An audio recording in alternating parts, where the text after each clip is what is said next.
A conversation could formalize limits, reduce friction, and quietly reassert hierarchy without bloodshed. Sending a negotiator wasn't weakness, it was efficiency. Violence draws attention. Diplomacy reshapes the board without noise. What the emissary carried with him wasn't a list of threats. It was a structure. He came prepared to define who controlled what, where lines would be drawn, and how conflicts would be resolved going forward. Everything would be framed as mutual benefit. That framing mattered. In Mafia diplomacy, the goal isn't to win the argument, it's to make the other side believe there is no alternative worth considering. The emissary assumed Harlem would understand the subtext immediately. That Bumpy Johnson, for all his independence, would recognize the weight behind the words. After all, this wasn't a demand shouted across a street. It was an invitation to stability. Declining it would mean choosing uncertainty. But that assumption carried a flaw the emissary didn't see yet. He believed authority flowed one way from the mob outward, and that negotiation was simply the method of delivery. He didn't consider that by showing up, by asking for a conversation at all, he might already be signaling something unintended. Because in the logic of cold power, the act of negotiating can reveal as much as it conceals. And the moment the emissary sat down across from Bumpy Johnson, the question stopped being what terms would be offered. It became whether the very need to offer them had already shifted the balance. The conversation didn't begin with greetings. That was intentional. In underworld diplomacy, warmth creates weakness, and familiarity invites misinterpretation. The mob's negotiator moved straight to the point, laying out terms as if they were already agreed upon, not demands arrangements. Language chosen to sound reasonable, almost inevitable. Harlem would continue operating as it always had, but within clearly defined limits. Certain territories respected, certain streams left untouched. In return, stability. Every sentence was calibrated. Nothing sounded hostile. Nothing sounded urgent. The offer was framed as an upgrade, not a restriction. By accepting, Bumpy Johnson wouldn't be surrendering control, he would be formalizing it. That framing mattered because the most effective pressure doesn't feel like pressure at all. It feels like logic. The negotiator spoke slowly, allowing each point to settle before moving to the next. He expected acknowledgement, a nod, a question, even a pause that signaled engagement. Instead, Bumpy listened without interruption. No reaction, no visible resistance. The negotiator took that as progress. Silence, in his experience, meant consideration. The terms themselves were elegant in their restraint. No explicit threats, no timelines, just implications. Refusal would mean unpredictability. And unpredictability, in the Mafia's worldview, always leads to consequences. The message was subtle but clear. Cooperation keeps everyone safe. Resistance invites complications no one wants. What the negotiator didn't realize was that the structure of the offer revealed more than the content. By outlining boundaries, he was admitting that Harlem's autonomy already existed. You don't negotiate borders with territory you control. You impose them. And every sentence designed to sound generous carried an unintended admission of parity. As the terms continued, the imbalance in the room shifted quietly. The negotiator believed he was defining the future. In reality, he was validating the present. Each reasonable condition acknowledged Bumpy Johnson as a power worth managing, not eliminating. That recognition, once spoken aloud, couldn't be taken back. By the time the final term was laid out, the offer was complete. It was coherent. It was professional. And under normal circumstances, it would have been accepted as the only rational choice. But rationality depends on perspective. And Bumpy Johnson hadn't responded because he wasn't weighing the offer. He was listening for something else the moment when the negotiator would realize that the terms, however polished, rested on an assumption neither side had actually agreed to. The silence didn't feel aggressive at first. It felt procedural. Bumpy Johnson sat back and let the negotiator's words hang where they landed. No nod, no correction, no sign that anything needed clarification. In most negotiations, that kind of quiet invites elaboration. People fill gaps when they're unsure they've been heard. And that instinct is exactly what Bumpy relied on. The negotiator continued, refining his points, smoothing edges that didn't need smoothing. He added context. He emphasized stability. He repeated the benefits, slightly rephrased, as if repetition would turn inevitability into agreement.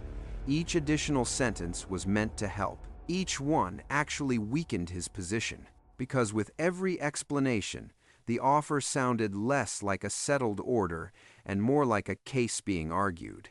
Silence does something cruel in a power exchange. It removes friction. Without resistance, momentum carries speakers past their strongest point. They begin to justify what should never need justification. The negotiator had come to define boundaries. Now he was defending why those boundaries were fair. That shift was subtle, but irreversible. Bumpy watched it happen without intervening. He understood that responding too early would stabilize the conversation. Silence kept it unstable.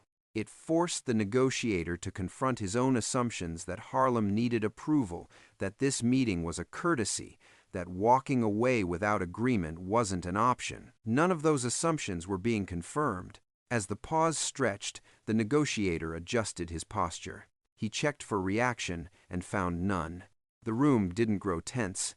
It grew colder. That was the danger. Tension invites confrontation. Coldness invites self-doubt. The negotiator began to sense that the leverage he thought he brought hadn't entered the room with him. In underworld diplomacy, recognition is everything. By not acknowledging the terms, Bumpy wasn't rejecting them, he was refusing to grant them status. An offer that isn't recognized doesn't exist. It has no weight, no force, no consequence. The negotiator finally stopped speaking, not because he was finished, but because there was nowhere left to go without provoking a response. He waited. That wait was the moment he lost control, because the power to end a silence belongs to the person who doesn't need it broken. When Bumpy finally shifted forward, it was clear the conversation had already changed shape. The silence had done its work. The question was no longer whether Harlem would accept the mob's terms. It was whether the negotiator had just spent the last hour proving that those terms required acceptance in the first place. When Bumpy Johnson finally spoke, it wasn't to reject the offer. That was what the negotiator expected, a refusal he could report back, a line drawn clearly enough to justify escalation. Instead, Bumpy asked a question so calm it barely registered as opposition. It wasn't confrontational. It wasn't emotional. It was structural. He didn't challenge the terms. He questioned the premise behind them. Not why these boundaries existed, but who had decided they needed to be discussed at all. The shift was subtle, but devastating. In one sentence, the conversation moved from policy to authority, from what should happen to why are you here. The negotiator tried to recover by reframing. He emphasized order, mutual benefit, long-term stability, but every attempt to return to the original structure only reinforced the problem. The more he explained the need for agreement, the clearer it became that agreement wasn't guaranteed and never had been. Bumpy spoke again, briefly. He didn't raise alternatives. He didn't counter with demands. He pointed out consequences that weren't threats, just facts. Harlem operated the way it did because it worked. It had survived pressure before. Nothing in the offer changed that reality, and nothing in the room suggested that the balance of power required immediate correction. That was the turn. The negotiator realized the meeting had flipped without any visible struggle. He had come to negotiate terms from above. He was now explaining them sideways. The authority he represented hadn't been denied, it had been decentered. In cold power dynamics, that distinction matters. You can reject authority and provoke retaliation, or you can make authority irrelevant and invite withdrawal. Bumpy chose the second. By refusing to engage on the negotiator's chosen level, he forced him into a position where any escalation would contradict the very reason he had been sent. The negotiator understood the trap. If he pushed harder, he admitted weakness that words alone weren't enough. If he backed off, he returned empty-handed. Either choice damaged the mission, and there was no third option, because Bumpy hadn't offered one. The room went quiet again, but this time the silence belonged to the other side. The negotiator wasn't waiting for permission to speak. He was calculating the cost of continuing. And in that calculation, the outcome became clear. This meeting wasn't ending in agreement. It was ending in recognition, the kind that doesn't get written down, doesn't get celebrated, and doesn't require a handshake to be understood. What happened in that room wasn't a failed negotiation. It was a lesson in cold power. The mob arrived, believing authority could be delivered through language that if the right man said the right words, order would follow. Bumpy Johnson proved the opposite. Authority isn't announced, it's felt. And the moment it needs to be explained, it's already weakened. Bumpy didn't reject the mob. He didn't insult them. He didn't provoke a response that could justify violence. Instead, he declined to participate in the premise itself. By refusing to treat the meeting as necessary, he made escalation costly and withdrawal logical. That's the essence of cold power, forcing your opponent to choose restraint without ever demanding it. The missing handshake wasn't a sign of disrespect, it was a boundary. It said, "This conversation ends here," without saying anything at all. And because nothing explosive happened, the outcome couldn't be used as a rallying point. There was no outrage to weaponize, no insult to avenge, only uncertainty. That uncertainty lingered longer than any threat could have.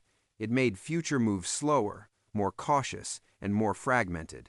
And in worlds built on dominance, hesitation is a form of defeat. This is why Bumpy Johnson remained dangerous even when he was quiet. Not because he always won outright, but because he understood how to end conflicts before they officially began by making his opponents question whether they were entitled to start them at all. In the underworld, violence settles disputes, but silence decides who has the right to speak in the first place.